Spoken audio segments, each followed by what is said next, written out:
GSL Season 2 Code S. What's up, guys? We're back. It's the final match. 2 players remain. Only one will move on.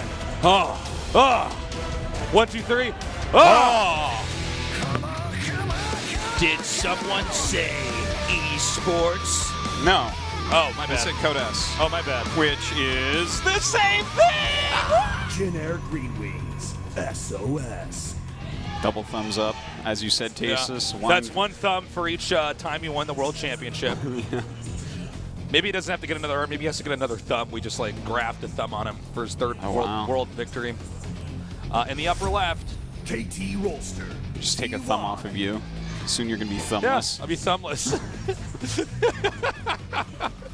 I just basically have these like cat claws for hands. I'm trying to just...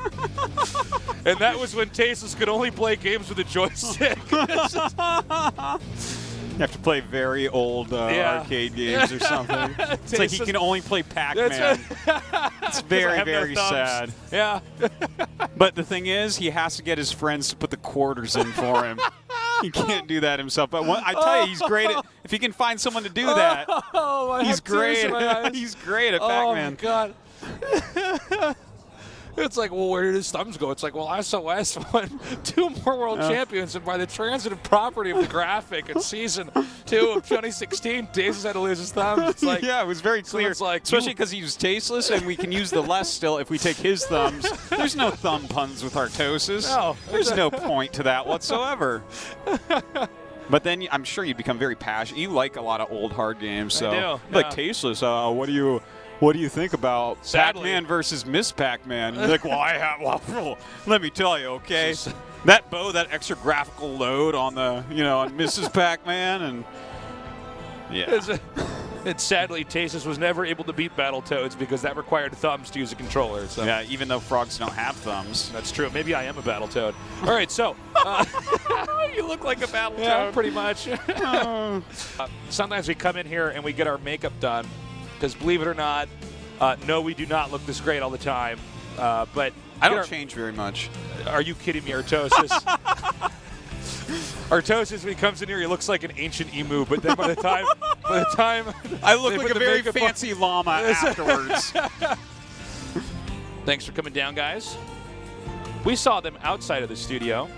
Well, you have to be outside the studio before you come in the studio. That's a fact. Well, they adept shaded in. No one's been born in the studio yet. Not yet. We're still waiting for that to happen. We've had almost everything else. Well, one day, I mean, a GSL Finals is probably what happened. The game will be too exciting. Someone will just give birth right there. It's the game's I need to bring you to the hospital. It's like, no, it's Game 7. There's a pregnant woman, and some woman goes into labor because the games are so good. And the thing is, like, her favorite player, TY, will be trying to kill Zerg, and, like, the doctor in the audience will be like, push! And she's like, yes, push, TY! And then as he wins, a baby comes up. And the funny thing is, a baby is born, and that was TY's original idea as well. There's just like so much to work with here. It's an omen. Tasteless through the bones. And through the chicken bones. He's like, oh, and the blood into the sand, and I'm like, oh my God, it will rain for a whole year. So now this is really smart here by TY. He was pretty. We must build an ark. We must build an ark. Quickly. Give me 12 virgins to throw into a volcano or we're all going to die. The mind games. Oh, man. The tree's on fire. Oh, my God. That's why you can't leave the Christmas lights plugged in.